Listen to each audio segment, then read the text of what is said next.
The emergency beacon screamed across the void of space, its red light pulsing like a dying heart.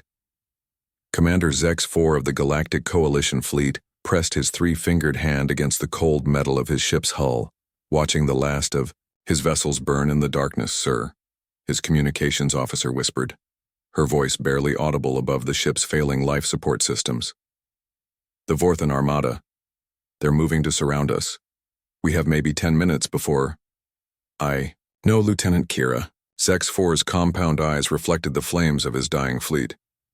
In 30 years of service, he had never seen anything like the Vorthan war machines. Each enemy ship was the size of a small moon, bristling with weapons that turned entire planets to glass.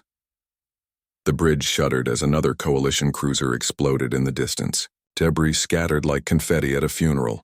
Commander! The young officer at the scanning station nearly fell from his chair. I'm detecting movement from the outer rim colonies. Something's coming through hyperspace. Zex-4 felt a flutter of hope in his chest cavity. How many ships? What configuration? The scanner operator's face went pale, or as pale as his blue-skinned species could manage. Sir, it's just one ship. One very small ship. The hope died as quickly as it had been. Born, one ship against the Vorthan Armada. It would be like throwing a pebble at a mountain. But then the small ship dropped out of hyperspace and everything changed. It wasn't elegant like Coalition vessels, with their smooth curves and gleaming surfaces. It wasn't massive and angular, like Vorthan warships. This ship looked brutal, scarred. It was painted in strange colors, green and brown and black in irregular patches, and it was heading straight for the center of the Vorthan formation. Are they insane? Lieutenant Kira gasped. That's suicide! The small ship opened a communication channel. The voice that came through was unlike anything the Coalition crew had ever heard. Rough, gravelly, with strange inflections. Coalition forces, this is Captain Sarah Chen of the Earth vessel Defiance. Heard you boys needed some backup. Zex-4 stared at the communication panel. Earth? I've never heard of Earth. Captain, with respect, you're flying into certain death. The Vorthans have 17 dreadnoughts and, yeah, we see 'em. The voice sounded almost bored. Don't worry about us, Bug Boy. Just stay out of our way. Bug Boy? Zex-4's antennae twitched in confusion and mild offense. But before he could respond, the small Earth ship did something impossible. It accelerated, not the smooth, controlled acceleration of civilized spacecraft. This ship moved like a wild animal pouncing on prey. The energy readings were insane, far beyond what any ship that size should be capable of generating. Sir, the scanner operator's voice cracked, that ship is pulling 15 Gs of acceleration. Nothing living could survive that. But somehow the humans were not only surviving, they were thriving.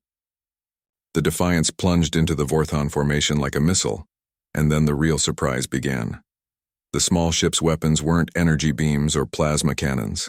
They were solid projectiles, chunks of metal fired at incredible speeds. But these weren't ordinary projectiles. They punched through Vorthan shields like they were made of paper, tearing massive holes in ships designed to withstand planetary bombardments. What kind of weapons are those? Lieutenant Kira whispered. Zex-4 didn't have an answer. He watched in stunned silence as the tiny human ship danced between Vorthan dreadnoughts, moving with impossible grace and violence. Every few seconds, another, massive enemy vessel would shudder and list to one side, critical systems destroyed by what appeared to be simple metal slugs. But it wasn't just the weapons. It was the way the humans fought. They didn't follow any known tactical doctrine. They didn't maintain safe distances or form defensive formations. They fought like wild animals, like predators. A Vorthan dreadnought, realizing the threat, turned its primary cannon toward the small Earth ship. The weapon was designed to crack continents. At this range, it couldn't miss. No, Zex-4 breathed, reaching out toward the view screen, as if he could somehow warn the humans. The dreadnought fired. A beam of coherent energy bright enough to blind unprotected eyes lanced across space, aimed directly at the Defiance. The human ship wasn't there. It had moved, not gradually, but instantly. as if it had simply ceased to exist in one location and appeared in another. The deadly beam passed harmlessly through empty space while the Defiance materialized above the Vorthon ship and fired a single projectile downward. The massive dreadnought split in half like a fruit, its two sections spinning away into the void, while atmosphere and debris fountained from the wound. "Impossible," Lieutenant Kira whispered. "No ship can move like that. The inertial forces alone would turn any crew to paste."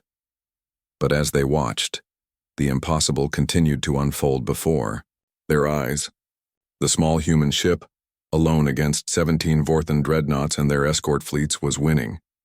And that's when Zex-4 realized they hadn't asked for reinforcements at all. They had summoned something far more dangerous, something that made even the terrifying Vorthons look like children playing with toys. They had called for help from a death world. 18 minutes later, the last Vorthon ship was either destroyed or fleeing at maximum speed toward the outer rim. The debris field stretched for thousands of kilometers, the remnants of what had been the most feared war fleet in the galaxy. The human ship Defiance drifted slowly toward the Coalition flagship. Up close, Zex-4 could see that the strange coloring wasn't paint at all. The ship's hull was scarred and pitted, marked by countless impacts. Some of the darker patches were clearly repairs made from different materials. This wasn't a pristine military vessel. It was a survivor. "Coalition Command, this is Captain Chen again. Mind if we come aboard? Got some things to discuss." Zex-4 looked around his bridge. His crew stared back at him with expressions ranging from awe to terror. Finally, he activated the communication panel. "Captain Chen, you are welcome aboard. Docking Bay 7 is prepared for your arrival. Much obliged."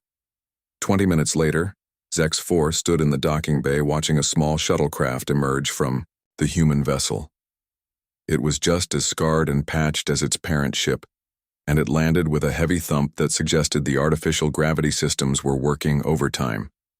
The shuttle's hatch opened with a hiss of equalizing atmosphere, and Captain Sarah Chen stepped onto the deck. Zex-4 had seen representatives from dozens of species during his career. Most were variations on familiar themes, different numbers of limbs, different skin colors, different sensory organs.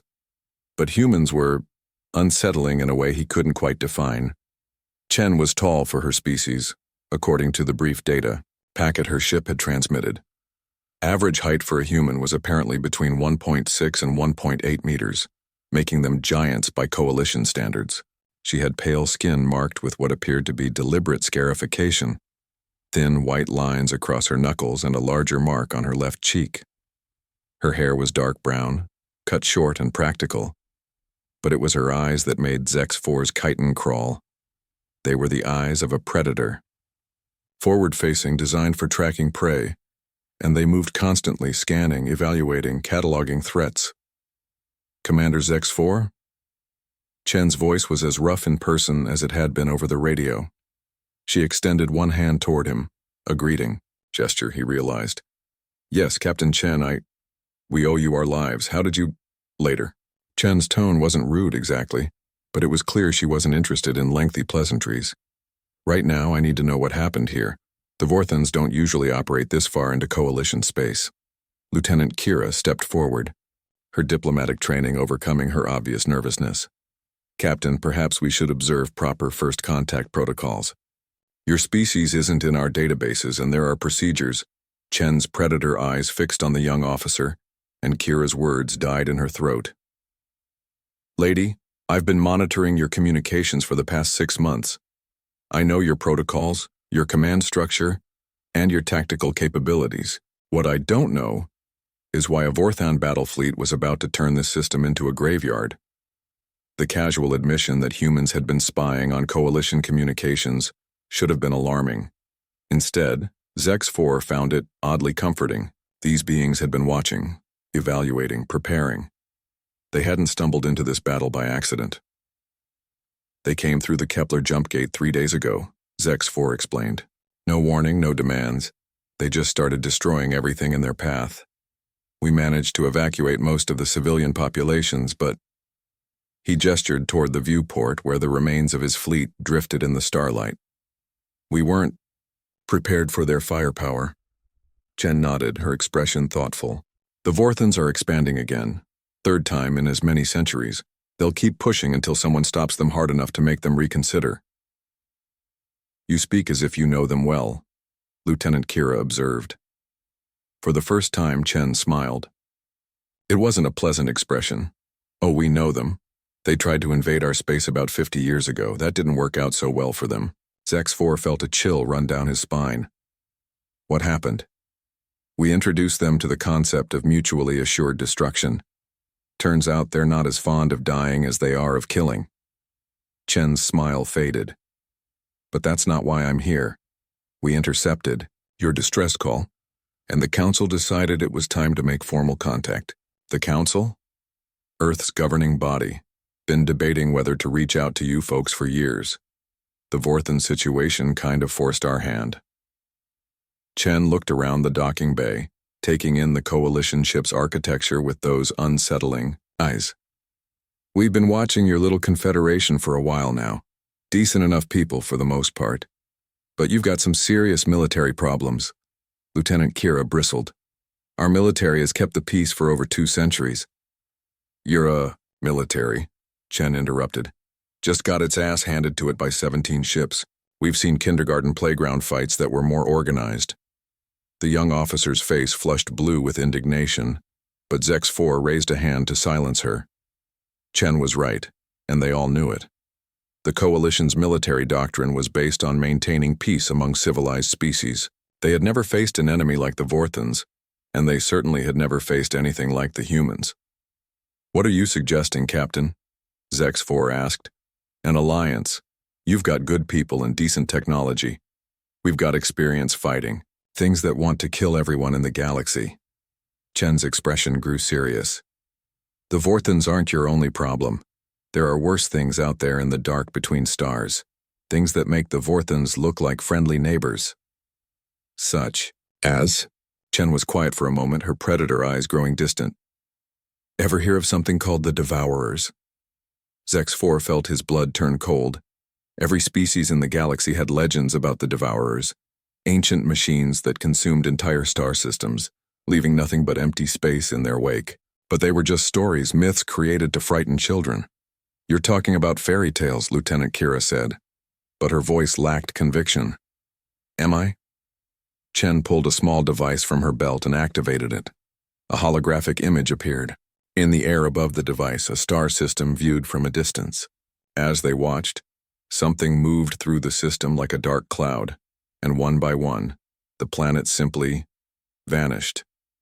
Even the star itself grew dimmer, as if something was feeding on its light. This was the Ross 128 system. 17 billion people. Gone in 6 hours. Chen deactivated the device. That was 3 years ago. We've been tracking them ever since, trying to find a way to stop them. The docking bay fell silent except for the hum of life support systems. Finally, Zex-4 found his voice. How do we fight something like that? Chen's predator smile returned. Very carefully, and with a lot of help from people who know how to kill things that don't want to die. She looked around the docking bay again, then back at the coalition officers. So what do you say? Ready to learn what a real war looks like? 6 months after first contact, the coalition had built a joint training facility in the Vega system. Officially, it was called the Interspecies Military Cooperation Center. The human instructors had a different name for it. Boot Camp. Lieutenant Kira, now promoted to captain after her exceptional performance in xenopsychology evaluations, stood in the facility's main training hall watching a group of coalition recruits attempt what the humans called basic infantry tactics. They were failing spectacularly. Move, move, move. Sergeant Marcus Torres, a stocky human with more scars than skin, bellowed at the mixed species squad attempting to cross the training ground. The enemy doesn't care about your comfort zone. When I say advance, you advance. A young Altarian, a species known for their peaceful nature and photosynthetic abilities, stumbled over an obstacle and fell face first into the mud. The human sergeant was beside him in seconds, not to help him up, but to shout directly into his ear equivalent. Did I say you could take a nap, Sunshine? Get up. Your buddies are dying while you're having a spa day. Kira winced. The human training method seemed designed to cause maximum psychological distress. It was completely contrary to coalition, educational philosophy, which emphasized cooperation and mutual understanding. Rough, isn't it? Kira turned to find Captain Chen approaching. The human leader had become a familiar sight around the facility, though she spent most of her time in the restricted sections that even coalition officers weren't cleared to enter. Your training methods are intense, Kira said diplomatically. Chen laughed, a harsh sound that somehow managed to be friendly. You think this is intense? Wait until you see advanced combat training. She nodded toward the struggling recruits. How long do you think your people would last in a real fight? They're intelligent, dedicated individuals. With proper preparation, they'd be dead in minutes. Chen's assessment was delivered without malice, just matter-of-fact certainty. Intelligence doesn't stop bullets, Captain. Dedication doesn't make you faster than an enemy who's evolved to hunt things like you. Kira felt a familiar frustration. Over the past months, she'd grown to respect the humans' capabilities, but their worldview remained alien to her. Not every conflict requires violence. The Coalition has successfully resolved thousands of disputes through negotiation, and the Vorthons don't negotiate. The Devourers don't negotiate. When something wants to kill you and everyone you care about, talking isn't an option. Chen's predator eyes fixed on Kira's. That's what you people don't understand. You've been lucky. You've spent centuries dealing with civilized enemies who follow rules and respect boundaries. But the universe is full of things that don't follow any rules except survival of the fittest. As if summoned by her words, an alarm began blaring throughout the facility. The training exercise stopped immediately as recruits and instructors looked around in confusion. Chen's hand moved to the communication device on her belt with fluid, practiced motion. Chen here. Report. Captain, this is Commander Hayes aboard the Defiance. We're detecting multiple hyperspace signatures approaching the system.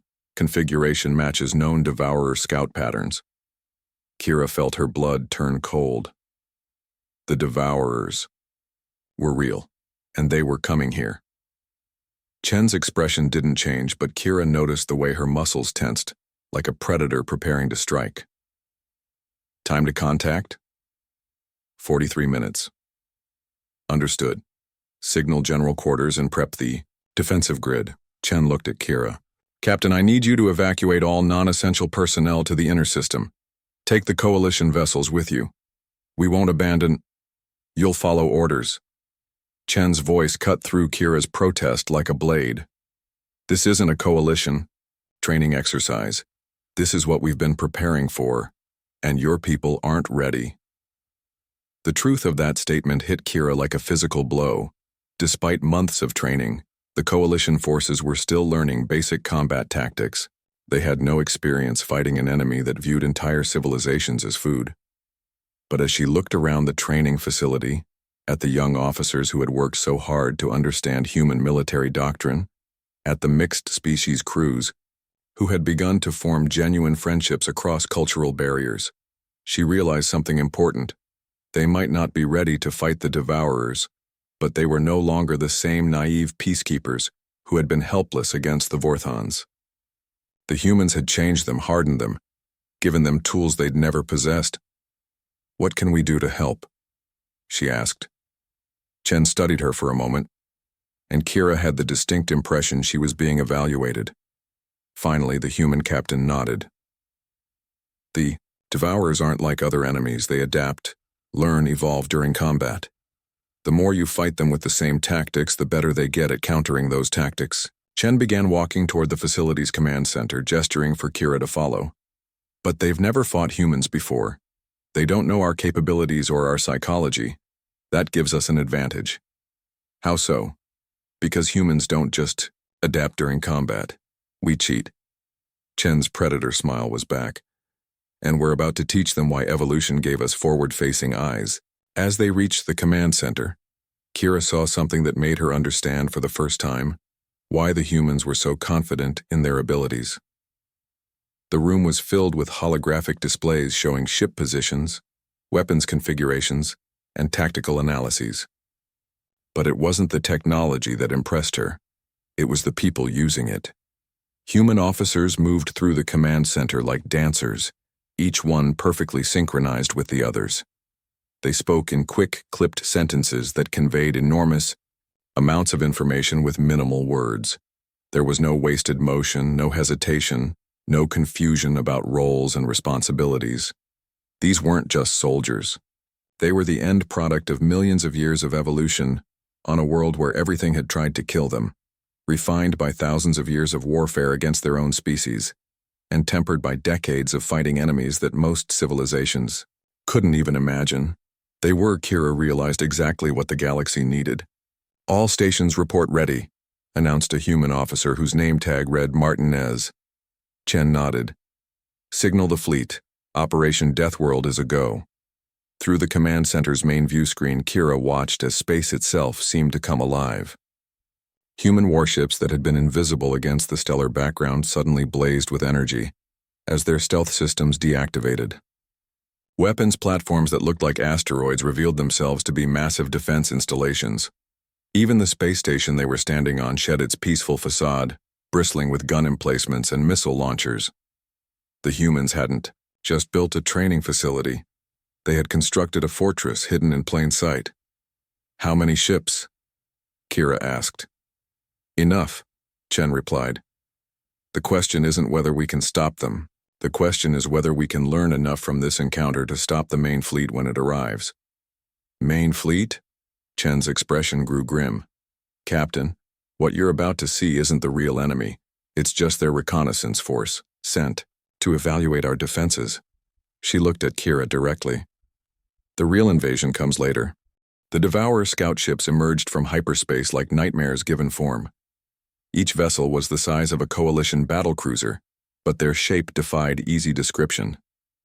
They seemed to shift and flow, as if their hulls were made of liquid metal given purpose. Dark energy crackled along their surfaces, and where that energy touched nearby asteroids, the rocks simply ceased to exist. "Jesus Christ," whispered Lieutenant Martinez, the human tactical officer. Intel was right. They're bigger than the Proxima Centauri encounter. Captain Chen stood at the center of the command center, watching the tactical displays with predator intensity. "Ship count? 12 primary vessels, multiple smaller units. Total mass estimate?" Martinez paused, running calculations. "Sir, they outmass our entire defensive fleet by a factor of 3. Around the command center, coalition officers exchanged nervous glances. Captain Kira felt her mouth go dry. Even after months of human training, the numbers were terrifying, but Chen just nodded as if this was exactly what she'd expected. "Signal the fleet. Implement pattern Alpha 7. Remember, people, we're not trying to win a straight fight. We're gathering intelligence and teaching these things a lesson about human hospitality." The first phase of the battle began with what appeared to be a complete disaster for the human forces. 3 destroyer-class vessels, moving in a loose formation, approached the Devourer fleet directly. Against enemies that outmassed them so completely it looked like suicide, the Devourers responded exactly as predicted. Dark energy beams lanced out from their ships, targeting the human destroyers with precision that spoke of vast computational power. The beams struck home, and for a moment, it appeared that all 3 human ships had been vaporized. Then the destroyers reappeared, having never actually been where the enemy thought they were. "Holographic decoys," Chen explained to Kira's questioning look. "We've been studying Devourer engagement patterns for years. They always target what appears to be the most immediate threat, so we gave them something to shoot at. While the Devourers were recalibrating their targeting systems, the real human ships struck from an entirely different angle. But they didn't use the weapons Kira expected. Instead of energy beams or missiles, they deployed something that looked almost primitive: metal projectiles fired from electromagnetic launchers. "Railguns?" Kira asked. "But those are ancient technology." "Ancient? Yes. Predictable? No." Chen watched as the first salvo of projectiles struck a Devourer ship. Instead of bouncing off energy shields, they punched clean through the alien vessel's hull. Energy weapons follow patterns: frequency, wavelength, power output. Easy for a smart enemy to analyze and counter. But a chunk of tungsten moving at 15% of light speed, that's just physics. The Devourer ship shuddered and began listing to one side, dark energy bleeding from massive holes in its hull. But even as it was dying, it was learning. The second salvo of railgun projectiles met a hastily erected deflection field that sent most of them spinning off into space. They adapt fast, Martinez observed. Good thing we adapt faster. Chen activated a new communication channel. All units, implement Protocol Lazarus. What happened next challenged everything Kira thought. She knew about space combat. The human fleet died. Every ship, every weapons platform, every defensive installation suddenly went dark. Their energy signatures vanished. Their engines shut down. Their communications fell silent. On the tactical displays, it appeared that the entire human defense force had been destroyed by some invisible weapon. The Devourers, apparently satisfied that they had eliminated the threat, began moving toward the inner system, toward the planet where Coalition civilians had been evacuated. Captain, Kira said urgently, your fleet is exactly where it needs to be. Chen's voice was calm, almost serene. Devourers don't waste energy on dead enemies. They'll ignore our wreckage and focus on the real targets, the refugee ships. Kira felt a surge of horror. You're using civilians as bait? I'm using empty cargo containers with holographic projectors as bait. The refugees are safely hidden in a nebula 3 systems away. Chen's predator smile was sharper than usual. But the Devourers don't know that. As the alien ships moved deeper into the system, chasing what they believed to be helpless refugee vessels, they passed through the field of dead human warships. And that's when the real battle began. The human fleet came back to life all at once, like predators emerging from ambush. But they didn't attack the way any civilized military would attack. They didn't form battle lines or attempt to engage at optimal ranges. Instead, they swarmed. Human ships dove between and around the larger Devourer vessels, moving with impossible agility, firing from every angle at once. They used the aliens' own size against them, turning their mass from an advantage into a liability. The Devourers couldn't target the smaller human ships without risking damage to their own fleet. Tactics? Kira asked, trying to understand the seemingly chaotic battle unfolding before them. Pack hunting, Chen replied. Humans evolved as pursuit predators. We didn't develop claws or armor or venom. We developed teamwork, communication, and the ability to exhaust larger prey by attacking from multiple directions. She gestured toward the tactical display. We're not trying to overpower them. We're trying to wear them down. And it was working. The Devourer ships, for all their advanced technology and adaptive capabilities, were designed for a different kind of warfare. They expected enemies to engage them directly, in formations with predictable tactics. The chaotic, seemingly random human attack pattern was something their programming couldn't easily counter. But the aliens were learning. Slowly, they began to adapt their formations, creating overlapping fields of fire that made the human swarming tactics more dangerous. Several human ships took severe damage and one destroyer was destroyed entirely when it couldn't escape a concentrated energy barrage. They're figuring it out, Martinez reported. Casualty estimates show we'll lose tactical advantage in approximately 14 minutes. Then it's time for Phase 3. Chen activated another communication channel. All units, implement protocol. Fenrir. The human fleet suddenly changed tactics again, but this time they didn't attack at all. Instead, they began running, apparently in complete panic, scattering in all directions as if their coordination had broken down entirely. The Devourers, recognizing what appeared to be a rout, pursued with renewed energy. Their ships spread out, chasing individual human vessels with the confidence of predators pursuing wounded prey. And then space exploded. Hidden throughout the system, disguised as debris and disabled satellites, thousands of human minds had been waiting. Each one was a masterpiece of deception, programmed to look like space junk until an enemy ship came within range. The Devourer ships, focused on their pursuit of the fleeing human fleet, flew directly into the trap. The explosions were spectacular, but more importantly, they were precisely calculated. Each mine was positioned not to destroy Devourer ships outright, but to damage specific systems, engines, weapons, sensors. Within minutes, the alien fleet found itself crippled and confused, scattered throughout the system with limited ability to communicate or coordinate. And that's when the humans stopped running. They turned, reformed their attack formations, and began systematically destroying the isolated Devourer ships. It wasn't a battle anymore. It was an execution. The aliens, cut off from each other and operating with damaged systems, couldn't adapt fast enough to counter the human tactics. 23 minutes after the first shot was fired, the last Devourer ship was nothing but expanding debris and residual energy. The command center erupted in cheers from both human and coalition personnel. But Chen remained focused on the tactical displays, her expression thoughtful. "Casualties?" she asked. 17 wounded, 3 killed in action, Martinez replied. The destroyer Persistence is a total loss, but her crew was evacuated successfully. 3 dead. Against an enemy that could destroy entire star systems, the humans had lost only 3 people. Kira tried to process the magnitude of what she'd witnessed. "How?" she asked. "How did you know they would react that way?" Chen finally turned from the displays, and for the first time since Kira had met her, the human captain looked tired. "Because we've been where they are. Humans spent most of our history thinking we were the apex predators on our world. We learned the hard way that intelligence and adaptability only get you so far if you're too arrogant to recognize when you're being hunted." She gestured toward the debris field that had once been a Devourer scouting force.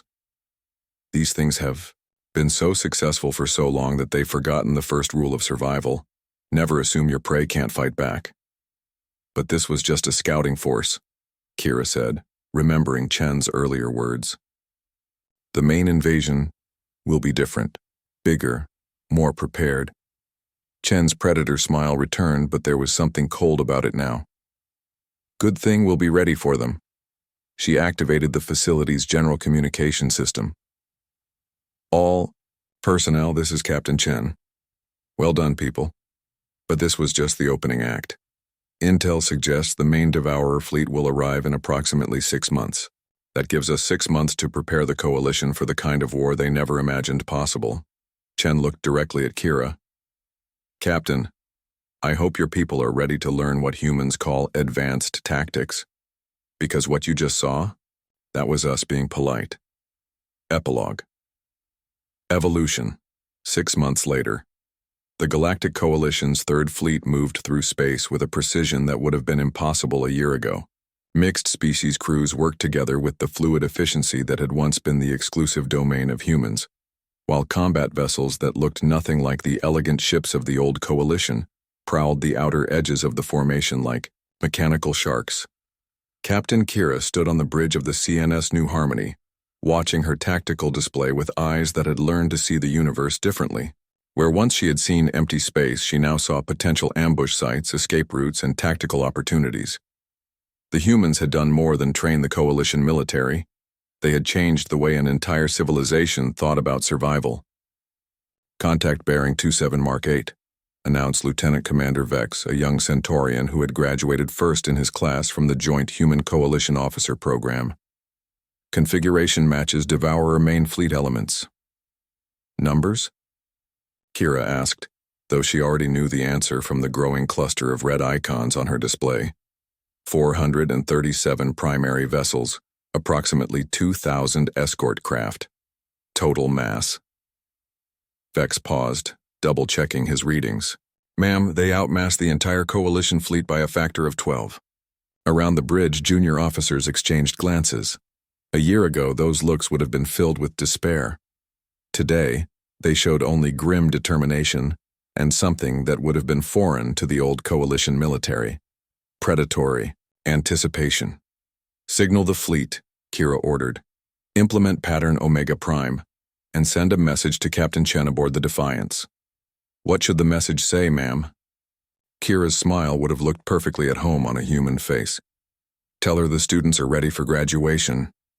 The reply came back within minutes, broadcast on all coalition frequencies in Chen's familiar, gravelly voice. All units. This is Defiance Actual. Remember your training. Trust your instincts. And show these bastards what happens when you pick a fight with a death world. As the two fleets closed to engagement range, Kira reflected on how much had changed since that first desperate battle against the Vorthans. The coalition had learned to fight, yes, but more importantly, they had learned to think like survivors. The humans had given them more than weapons and tactics. They had given them something far more valuable, the understanding that in a universe full of predators, the only way to protect what you loved was to become something even more dangerous than the things hunting you. The Devourers had consumed 1,000 civilizations, each more advanced than the last, but they had never encountered a species that had spent millions of years perfecting the art of war against themselves, then used those skills to teach others how to survive in a hostile universe. They were about to learn why humans had forward-facing eyes, and why they had chosen to share their gifts with friends who were willing to learn. The battle for the galaxy's future was about to begin, and for the first time in centuries, the prey had teeth. The strong do not always survive. The intelligent do not always survive, but the adaptable always survive. And when you combine human adaptability with coalition determination, you get something the universe has never seen before. Hope with claws. Final entry, Captain Sarah Chen's personal log, Coalition Standard Date, 23/8/7, Fim 56 the end.